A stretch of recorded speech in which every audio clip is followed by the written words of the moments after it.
For literally thousands of years, we've been on this epic hunt for prime numbers. It's this ancient math problem that, believe it or not, is the bedrock of our modern digital security. So, what if I told you there's a brand new, ridiculously faster way to find them?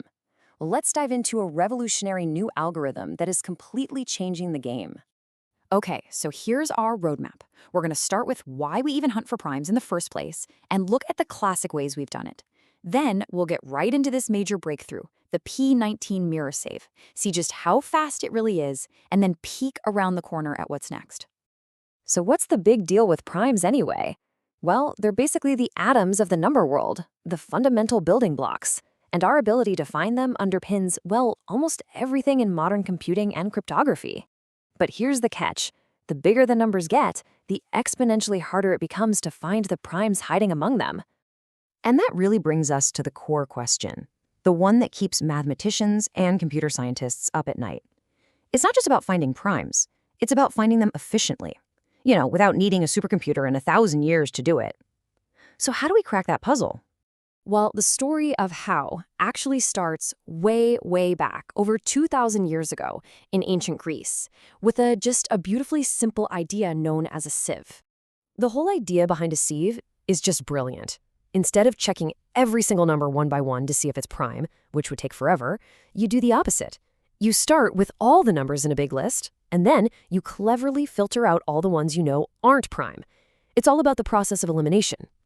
And the original, the Sieve of Eratosthenes, is so elegant. You just list out your numbers, you take the first prime, 2, and cross off all its multiples, 4, 6, 8, and so on. Then you go to the next number that isn't crossed out, which is 3. You cross out all of its multiples. You just keep doing that.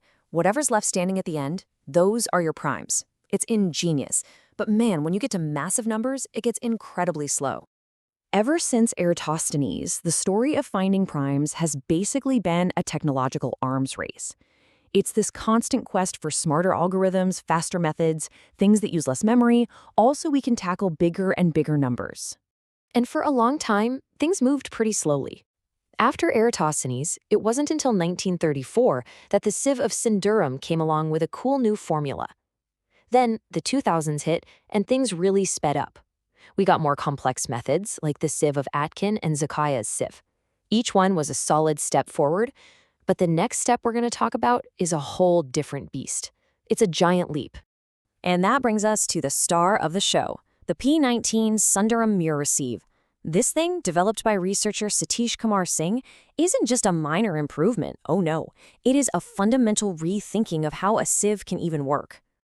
Okay, get this. The first brilliant trick the P19 sieve pulls is its pre-filter. Before it even really starts, it just throws out any number that's divisible by primes up to 19.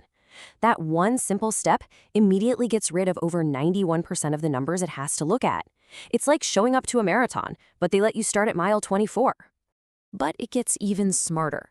This is the mirror part of the name, and it is so cool.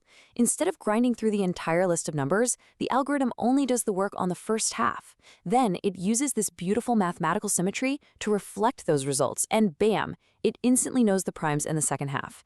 It's a 2-for-1 deal that basically doubles its speed right there. So when you put it all together, the advantages are just staggering, right? It starts with this tiny fraction of the original numbers. Then it uses that mirror trick to cut the work in half again. It's incredibly light on computer memory, and on top of all that, it's built from the ground up to be split across multiple processor cores at the same time, what we call parallel processing, for yet another massive speed boost. Okay, that all sounds great in theory, but how does it actually stack up in a head-to-head race? Let's look at the real numbers. Let's talk about finding all the primes up to 1 trillion. And yeah, the results kind of speak for themselves, don't they? The classic Sieve of Eratosthenes would take about 500 seconds. A more modern competitor, Zakaya's sieve, gets that down to about 12 to 20 seconds, which is pretty good. But the P19 mirror sieve, it does the exact same job in just 5 to 10 seconds. It's not just a little bit faster, it's in a completely different league. And you don't have to take my word for it. The researcher himself, Satish Kumar Singh, basically says, look, this thing offers truly significant benefits, especially when you're playing in the big leagues with these huge ranges of numbers where every fraction of a second counts. So is that it? Is this the end of the road? Not even close. A breakthrough like this isn't an endpoint. It's a brand new starting line for what's possible. Let's just break down where that incredible performance comes from. That initial P19 filtering gives it about a 6x speedup right out of the gate.